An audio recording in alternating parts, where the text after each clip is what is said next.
Happy Navratri. आप सभी पे माँ की कृपा बनी रही। आइए जानते हैं कि माँ के 9 दिनों का रहस्य क्या है।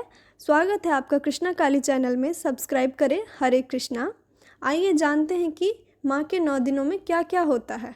सबसे पहले लोगों को काली के रूप से बहुत भय होता है। माँ काली को लोग एक भय के रूप में देखते हैं। माँ काली को ऐसे रूप में देखते हैं कि जैसे उन्हें भयभीत लगे। पर सच्चाई ये है कि स्पिरिचुअल वर्ल्ड में माँ काली जो होती है वो हमारे आध्यात्म में जो तामसिक गुण होते हैं उसको रिप्रेजेंट करती है। इसीलिए नवरात्रि के जो पहले 3 दिन होते हैं वो माँ काली की सबसे ज़्यादा आराधना होनी चाहिए, क्योंकि इंसान सबसे पहले अपने तामसिक गुण को ख़त्म करेगा तभी जाकर वो सात्विक बन सकता है। नवरात्रि के 4th, 5th और 6th डे पे माँ लक्ष्मी की पूजा होती है, ताकि एक इंसान जो है वो अब अपने तामसिक गुण से फाइट कर चुका है और अब वो राजसिक गुण में आया है। जब इंसान के पास राजसिक गुण होता है तो उसके पास धन, ऐश्वर्य, लक्ष्मी की कृपा होती है।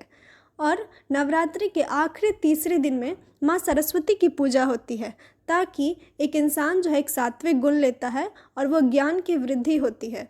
और माँ दुर्गा के इस 9 दिन में माँ महिषासुर से लड़ रही थी, और ये 9 दिनों में माँ को लड़ने के लिए माँ काली, माँ लक्ष्मी और माँ सरस्वती, ये तीनों फॉर्म जो थी गॉडेस की, ये तीनों शक्ति की जो ऊर्जा थी वो माँ को आवश्यकता थी। और माँ 10वें दिन जब इन शक्तियों को ग्रहण कर लेती है तब जाकर माँ 10वें दिन महिषासुर का वध करती है। इसीलिए हम विजयादशमी मनाते हैं। इसी प्रकार मनुष्य को अपनी साधना में सबसे पहले तीसरे दिन जो होते हैं वो 3 दिन में अपने अंदर के तामसिक गुण को ख़त्म करना चाहिए। और तामसिक गुण ख़त्म करने के लिए हमें बहुत ऊर्जा की आवश्यकता होती है। हमें काली की जो ऊर्जा होती है उसकी आवश्यकता होती है। इसीलिए एक साधक को पहले 3 दिन में अपने तामसिक गुण को ख़त्म करना चाहिए। उसके बाद के तीसरे दिन में राजसिक गुण का अनुभव करना चाहिए और साधना में और लीन होना चाहिए और एक्शन लेना चाहिए साधना के प्रति। और जब वो राजसिक गुण को समझ ले कि राजसिक गुण का अर्थ क्या है, तब जो सात्विक नॉलेज है, जो परम ज्ञान है, उसका अनुभव कर सकता है वो, और परम शांति को पा सकता है और वो भी एक हायर इनलाइटमेंट को रीच कर सकता है।